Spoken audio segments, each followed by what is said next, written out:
மகாநதி அடுத்த வர எபிசோடில் என்ன நடக்க போகுது அப்படிங்கிறத பற்றி பார்க்கலாம். அதுக்கு முன்னாடி நம்மளோட சேனலை சப்ஸ்கிரைப் பண்ணாமல் பார்க்குற எல்லாருமே மறக்காமல் சப்ஸ்கிரைப் பண்ணிட்டு பாருங்க.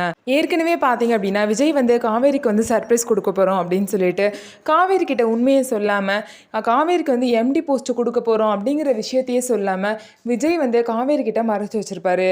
அது மட்டும் இல்லாமல் இந்த மாதிரி டிவோர்ஸ் பண்ண போகிறோம், அது மட்டும் இல்லாமல் கான்ட்ராக்ட் முடிய போகுது, அதனால் இந்த வீட்டில் இருந்து நீ கிளம்ப போகிற, எல்லா திங்ஸையும் பேக் பண்ணு அப்படின்னு சொல்லிட்டு காவேரியை பார்த்தீங்கன்னா ஒரு பயத்துலேயும் கன்ஃபியூஷன்லேயும் வந்து விஜய் வந்து வச்சுருப்பாரு. இது எதையுமே தெரியாத காவேரி பார்த்தீங்கன்னா ரொம்பவே பயந்துக்கிட்டு விஜய்க்கு வந்து நம்மளை பிடிக்கல, விஜய்க்கு கொஞ்சம் கூட நம்ம மேலே லவ்வே இல்லை, எல்லாமே அவ்வளோதான் போல அப்படின்னு சொல்லிக்கிட்டு அழுதுகிட்டே சோகமாக பேக் பண்ணிகிட்டு இருப்பாங்க. இதுக்கப்புறம் பார்த்தீங்க அப்படின்னா காவேரி வந்து எல்லாத்தையும் பேக் பண்ணிட்டு இருப்பாங்க. விஜயும் வந்து கால் பண்ணி, என்ன காவேரி எல்லாத்தையும் பேக் பண்ணிட்டியா, ரெடி ஆகிட்டியா, நான் வந்துட்டுருக்கேன், வீட்டுக்கு பக்கத்தில் வந்துட்டேன், நான் வெளியே வந்துடுவேன், நீயும் வந்து வெளியே வந்து நில்லு அப்படின்னு சொல்லிட்டு காவேரி கிட்டே சொல்லுவாங்க. காவேரியும் பார்த்தீங்க அப்படின்னா ரூம்லேயே அழுதுகிட்டே பெட்டில் படுத்திருப்பாங்க. இன்னொரு சைடு பார்த்தீங்க அப்படின்னா நிவின் மூலியமாக யமுனாக்கு வந்து எல்லா விஷயமும் தெரிஞ்சிருச்சு. காவேரி வந்து கான்ட்ராக்ட் மேரேஜ் தான் பண்ணியிருக்காங்க விஷயம் வந்து நிவின் மூலியமாக யமுனாக்கு தெரிஞ்சிருச்சு. அதனால யமுனா வந்து இந்த விஷயத்தை வீட்டில் சொல்லலாம் அப்படின்னு சொல்லிட்டு கிளம்பி வீட்டுக்கு போயிட்டுருக்காங்க. டெய்லர் ஷாப்பில் போயிட்டு அவங்க அம்மாவை பார்த்துட்டு அவங்க அம்மாட்ட விஷயத்த சொல்லாமல் வீட்டில் வாமா எல்லாத்துக்கும் ஒரு விஷயம் சொல்லணும் அப்படின்னு சொல்லிட்டு அவங்க அம்மாவையும் வீட்டுக்கு கூட்டிகிட்டு போகிறாங்க யமுனா. அதே மாதிரி கங்காவுக்கும் கால் பண்ணி யமுனா வந்து வீட்டுக்கு வர சொல்லிடுவாங்க. என்ன விஷயம் அப்படின்னே தெரியாமல் எல்லாமே ஒரு குழப்பத்தில் வீட்டுக்கு போவாங்க. அங்கே போயிட்டு அதுக்கப்புறம் பார்த்தீங்க அப்படின்னா இந்த மாதிரி எல்லாத்துட்டையுமே யமுனா வந்து விஷயத்த சொல்லிடுவாங்க. எல்லாருக்கும் வந்து ரொம்பவே ஷாக் ஆயிரும். காவேரி இப்படி பண்ணுவான்னு நினச்சி கூட பார்க்கல, அவன் நல்ல வாழ்க்கையை வாழ்ந்துட்டுருக்கான்னு நினச்சிட்டு இருக்கேன், இப்படி ஒரு விஷயத்த பண்ணியிருக்கா அப்படின்னு சொல்லிட்டு சாரதாலேருந்து எல்லாமே வந்து ரொம்பவே ஃபீல் பண்ணி அழுதுட்ருப்பாங்க. காவேரி வாழ்க்கை வந்து என்ன ஆக போதோ அப்படின்னு தெரியாமல் ரொம்பவே வந்து எல்லாமே அழுதுட்ருப்பாங்க.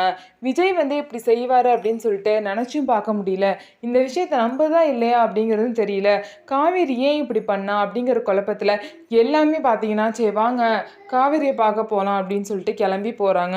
எல்லாரும் பார்த்தீங்க அப்படின்னா காவேரியை பார்க்கறதுக்காக வீட்டுக்கு போகிறாங்க. அந்த நேரம் பார்த்து விஜய் வந்து பார்த்தீங்கன்னா கீழே வந்து வெயிட் பண்ணிட்டு இருப்பாங்க காவேரிக்காக.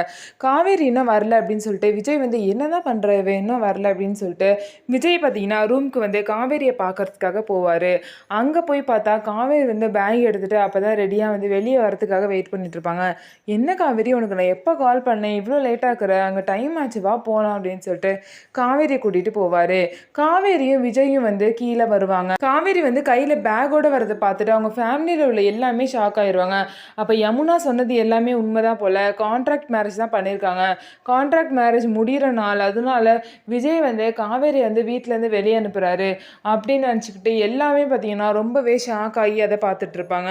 இந்த நேரம் பார்த்து தாத்தாவும் பாட்டியும் அங்கே இருக்க மாட்டாங்க, கோயிலுக்கு போயிடுவாங்க. விஜய் வந்து காவேரியை கூட்டிகிட்டு கீழே வருவார். அப்போ பார்த்தீங்க அப்படின்னா எல்லாரும் வந்து நிற்பாங்க. எல்லாரும் வந்து ஃபேஸ் ரியாக்ஷனை பார்த்துட்டு விஜய்க்கும் காவேரிக்கும் ஒன்றுமே புரியலை. ஏன் எல்லாம் ஒரு மாதிரி இருக்கீங்க, என்ன ஆச்சு அப்படின்னு சொல்லிட்டு விஜய் கேட்பாரு. ஏன் தம்பி, ஏன் இப்படி ஒரு விஷயத்த பண்ணீங்க அப்படின்னு சொல்லிட்டு சாரதா வந்து விஜய் கிட்டே கேட்பாங்க. என்ன ஆச்சு அத்தை, ஏன் இப்படி பேசுகிறீங்க, என்ன நான் என்ன பண்ணேன் அப்படின்னு சொல்லிட்டு விஜய் கேட்குறாரு. நீங்கள் இப்போ இப்படி பண்ணியிருக்கலாமா, என் பொண்ணோட வாழ்க்கையில் இப்படி விளாண்டு வச்சுருக்கீங்களே அப்படின்னு சொல்லிட்டு சாரதா வந்து கேட்பாங்க.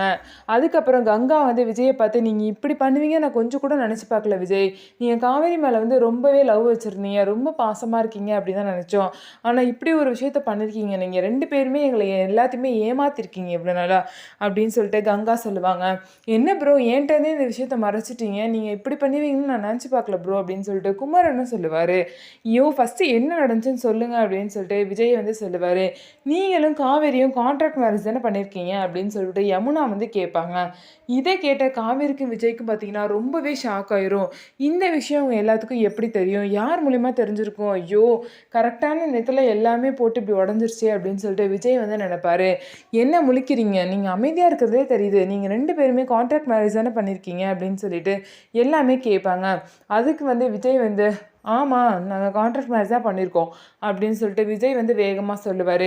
இதை கேட்ட எல்லாருக்கும் ரொம்பவே ஷாக் ஆயிரும். காவேரி வந்து என்ன சொல்கிறதுனே தெரியாமல் அழுதுகிட்டே வந்து நிற்பாங்க. இதுக்கப்புறம் பார்த்தீங்க அப்படின்னா விஜய் வந்து என்ன நினைப்பாங்கன்னா, ஐயோ காவேரிக்கு நம்ம இவ்வளோ பெரிய சர்ப்ரைஸை கொடுக்க போகிறோம், இந்த நேரம் பார்த்து இந்த உண்மை வேறு தெரிஞ்சிருச்சு, இவங்களை எப்படி சமாளிச்சுட்டு நம்ம காவேரியை கூட்டிகிட்டு போகிறது அப்படின்னு சொல்லிட்டு விஜய் வந்து யோசிச்சுட்டு இருப்பாரு. இந்த விஷயம் இவங்களுக்கு தெரிஞ்சதில் எனக்கு ஒன்றும் பிரச்சனை இல்லை, ஆனால் வந்து காவேரி வந்து நான் முழுசாக ஏற்றுக்கிட்டதும் காவேரிக்கு எப்படி ஒரு சர்ப்ரைஸ் பண்ண போகிறது இவங்க யாருக்குமே தெரியாது. அப்படி இருக்கும்போது இவங்க வந்து எங்களை தப்பாக தான் நினைப்பாங்க அப்படின்னு சொல்லிட்டு விஜய் வந்து நினச்சிட்டு இருப்பாரு. எப்படியாவது இவங்கள மீறி காவேரி எப்படியாவது கூட்டிகிட்டு போய் சர்ப்ரைஸ் கொடுத்துட்டு அதுக்கப்புறம் தான் இவங்கள்ட்ட இந்த விஷயத்தை பற்றிலாம் பேசணும் அப்படின்னு சொல்லிட்டு விஜய் வந்து நினைப்பாரு. அதனால விஜய் வந்து என்ன பண்ணுவார் அப்படின்னா, காவேரியும் நானும் கான்ட்ராக்ட் மேரேஜ் தான் பண்ணோம். அதுவும் 1 வருஷம் கான்ட்ராக்ட் மேரேஜ் பண்ணோம். இப்போ வந்து நாளையோட அந்த டேட் வந்து முடியுது. அதுக்கான ப்ராசஸ்லாம் இருக்குது. அதுக்கான ப்ராசஸில் காவேரி ஒன்றும் சில டாக்குமெண்ட்ஸில் சைன் போட வேண்டியது இருக்குது. அதனால காவேரி வந்து நான் கொஞ்சம் வெளியே கூட்டிகிட்டு போனோம். கூட்டிகிட்டு போயிட்டு அந்த ப்ராசஸ்லாம் முடிச்சுட்டு அதுக்கப்புறம் வந்து உங்கள் எல்லாத்தையும் நான் எக்ஸ்பிளைன் பண்ணுறேன் அப்படின்னு சொல்லிட்டு விஜய் சொல்லுவார். எல்லாரும் வந்து விஜய் வந்து கேள்வி மேலே கேள்வியாக கேட்பாங்க.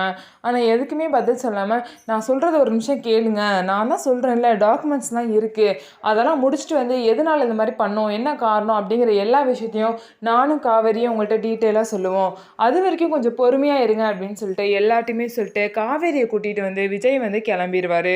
இதுக்கப்புறம் பார்த்தீங்க அப்படின்னா காவேரி வந்து அழுதுகிட்டே வருவாங்க. கார்லையுமே விஜய்கிட்ட ஒரு வாரத்தை கூட பேசாமல் அழுதுகிட்டே விஜயை முறைச்சிக்கிட்டும் வருவாங்க. அதுக்கப்புறம் ஆஃபீஸ்க்கு போனோன்னு பார்த்தீங்க அப்படின்னா காவேரிக்கு வந்து மிகப்பெரிய சர்ப்ரைஸு. எல்லாரும் காவேரி வந்து வெல்கம் பண்ணுவாங்க, மாலைலாம் போடுவாங்க. ஓ, கான்ட்ராக்ட் முடிஞ்சு உங்கள் லைஃப்லேருந்து போக போகிறது அவ்வளோ சந்தோஷமாக கொண்டாடுறீங்களா? ஆனால் உன்ன மாதிரி ஒரு மனுஷனை நான் பார்த்ததே இல்லையா அப்படின்னு சொல்லிட்டு காவேரி வந்து மனசில் நினைப்பாங்க. இந்த விஷயத்துக்கு போய் மாலை போட்டு அவ்வளோ தூரம் கொண்டாடுற அளவுக்கு சந்தோஷமாக இருக்கில்ல, இதுக்கெல்லாம் யார் காரணம்? வெண்ணிலா அந்த நேரத்தில் வந்திருக்கா, அந்த ஒரு தைரியத்தில் தானே நீ இந்த வேலையெல்லாம் பண்ணிகிட்ருக்க அப்படின்னு சொல்லிட்டு காவேரி வந்து மனசில் நினைப்பாங்க. அதுக்கப்புறம் பார்த்தீங்க அப்படின்னா ஆஃபீஸில் காவேரி வந்து எல்லாமே வாங்க மேடம், வாங்க உள்ளே வாங்க மேடம் அப்படின்னு சொல்லிட்டு காவேரிக்கு எல்லாமே பொக்கே கொடுப்பாங்க. அதுக்கப்புறம் மாலைலாம் போடுவாங்க. இதை பார்த்துட்டு காவேரிக்கு வந்து அழுகையும் வரும், ரொம்பவே டென்ஷனாகவும் இருக்கும். இதுக்கப்புறம் பார்த்தீங்க அப்படின்னா விஜய் வந்து காவேரியை பார்த்து, என்ன காவேரி உனக்காக இவங்கெல்லாம் இவ்வளோ பண்ணுறாங்க, ஆனால் நீ என்ன ஏதுன்னு கூட கேள்வி கேட்க மாட்றியே அப்படின்னு சொல்லிட்டு விஜய் வந்து காவேரியை பற்றி கேட்பாங்க. அதுக்கு காவேரி நினைப்பாங்க, எல்லாம் நீ பண்ண வேலை தானே, நீ சொல்லி தானே எல்லாம் இவங்க பண்ணிட்டு இருக்காங்க அப்படின்னு சொல்லிட்டு காவேரி வந்து நினைப்பாங்க. இதுக்கப்புறம் பார்த்தீங்க அப்படின்னா காவேரியை வந்து அந்த கேபின்குள்ளே கூட்டிகிட்டு போயிட்டு அந்த சீட்டில் வந்து எம்டி சீட்டில் வந்து உட்கார வைப்பாங்க. என்ன பண்ணுறீங்க, எனக்கு ஒன்றுமே புரியல அப்படின்னு சொல்லிட்டு காவேரி சொல்லுவாங்க. நீ போய் உட்காரு காவேரி, நான் சொல்கிறேன் அப்படின்னு சொல்லிட்டு காவேரியை உட்கார வச்சதுக்கப்புறம் எல்லாமே கிளாப் பண்ணுவாங்க. கங்க்ராச்சுலேஷன்ஸ் மேடம் அப்படின்னு சொல்லிட்டு எல்லாம் சொல்லுவாங்க. அதுக்கப்புறம் விஜயும் பார்த்தீங்கன்னா காவேரியை பார்த்து கங்க்ராச்சுலேஷன் மிஸ்ஸஸ் எம்டி அவர்களே அப்படின்னு சொல்லிட்டு காவேரி பார்த்து சொல்லுவாங்க. இதை கேட்ட காவேரிக்கு ரொம்பவே ஷாக் ஆயிரும். அதுக்கப்புறம் விஜய் வந்து காவேரி எம்டி அப்படின்னு சொல்லிட்டு எழுதியிருக்க அந்த போர்டை வந்து திருப்பி வைப்பாங்க. இதை பார்த்த காவேரிக்கு பார்த்தீங்கன்னா பயங்கரமான ஷாக்கு. இதனால தான் இவ்வளோ நாள் வந்து நம்ம மறைச்சிட்டு இருந்தாரா, இதுக்காக தான் நம்மள்ட்ட டாக்குமெண்ட்லாம் சைன் வாங்கினாரா, இது புரியாமல் நம்ம போய் விஜயை தப்பாக நினச்சி என்னென்னமோ நினச்சி குழம்பிட்டு இருக்குமே அப்படின்னு சொல்லிட்டு காவேரிக்கு இப்போ தான் வந்து எல்லா விஷயமே புரிய வருது. இதுதான் அடுத்த வர எபிசோடில் நடக்க போகிற கதை. நம்ம வீடியோ உங்களுக்கு பிடிச்சிருந்தா நம்ம வீடியோவை லைக் பண்ணிக்கோங்க. அதுக்கப்புறம் நம்மளோட சேனலை சப்ஸ்கிரைப் பண்ணிக்கோங்க.